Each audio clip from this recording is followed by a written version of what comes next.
Bonjour et bienvenue, voici notre tour d'horizon économique, géopolitique, énergétique et boursier. Nous sommes le lundi 20 novembre et pour comprendre comment tourne la planète finance en ce début de mois de décembre, c'est sur l'inforruptible nulle part ailleurs.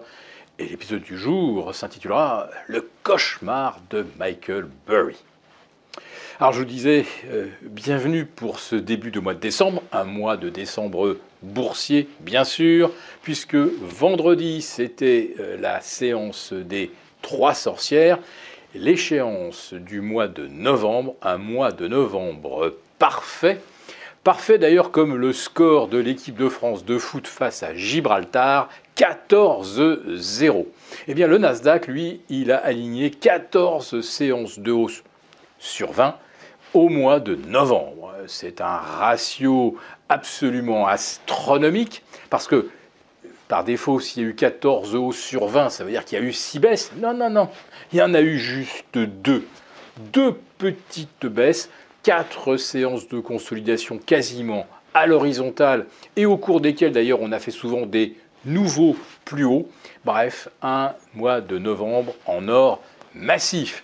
Eh bien, ce fut un mois de novembre en plomb pour Michael Burry. Vous savez, ce héros du Big Short contre les subprimes, un visionnaire, un petit peu autiste, mais génial, qui avait identifié avant tout le monde la surévaluation des tranches de prêts hypothécaires subprimes. Eh bien, en octobre, il avait également cru identifier une surévaluation des valeurs du Nasdaq. Pensez, les 7 fantastiques affichent un PER moyen de 50. Et vous avez 145 de PER sur Nvidia, qui va d'ailleurs publier ses résultats demain, mardi 21. Alors ça, c'est un rendez-vous évidemment à ne pas manquer. Est-ce qu'avec des résultats meilleurs que prévu, le PER de Nvidia va reculer de 145 à 120 seulement?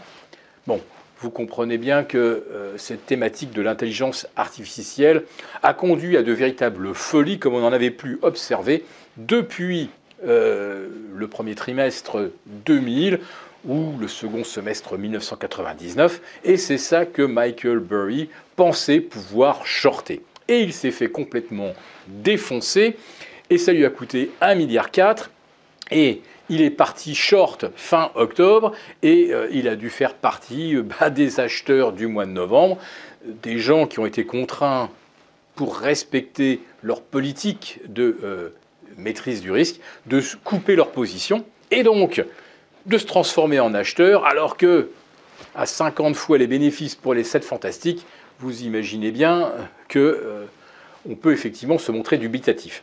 Je me parlais de Nvidia, justement, au mois de novembre, pendant que le Nasdaq gagnait 12,5%, Nvidia en a gagné, je crois, 35 ou 36. Donc, rendez-vous demain.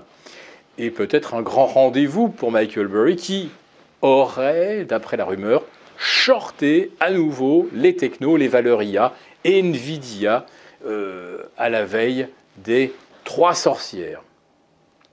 Des marchés donc qui ont, semble-t-il, illustré ce qu'on appelle l'obnubilation haussière, mais surtout et avant tout le principe du contre-pied. Quand vous avez des marchés complètement creux, vous n'arrivez pas à créer d'écart à la hausse, sauf si vous arrivez à piéger des vendeurs, c'est-à-dire par exemple faire un petit coup en dessous de stop de vente de précaution et immédiatement derrière, vous retirez le marché à la hausse. Et ça s'est produit à de nombreuses reprises tout au long du mois de novembre. La dernière fois, c'était le 14, vous vous en souvenez, avec ces statistiques d'inflation qui sont en fait complètement bidouillées, mais à 14h30, vous avez un chiffre meilleur qu'attendu. On ne regarde pas les détails et vous avez un Nasdaq qui fait un gap de 1,3% à la hausse, même si dans l'inflation, on constate qu'il y a eu effectivement des modifications des modes de calcul et que donc il n'y a probablement pas de chute de l'inflation comme celle qui ressort en données brutes, eh bien Trop tard, le mal est fait pour ceux qui étaient short. Ils se font littéralement déchirer.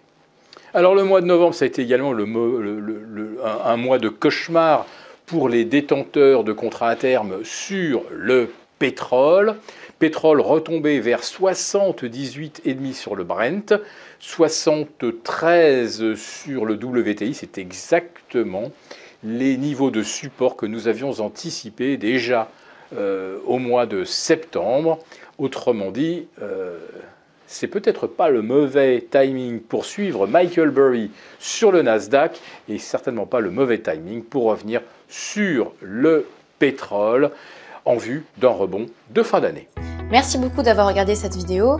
N'hésitez pas à réagir dans les commentaires ou à liker et partager cette vidéo si le contenu vous a plu. Et pour ne rater aucune de nos prochaines émissions, vous pouvez vous abonner à notre chaîne et activer les notifications. Et pour plus de contenu, n'oubliez pas que le dernier rapport rédigé par nos experts est accessible en cliquant sur le lien de description. On se retrouve tout de suite dans les commentaires et je vous dis à très bientôt pour une prochaine vidéo.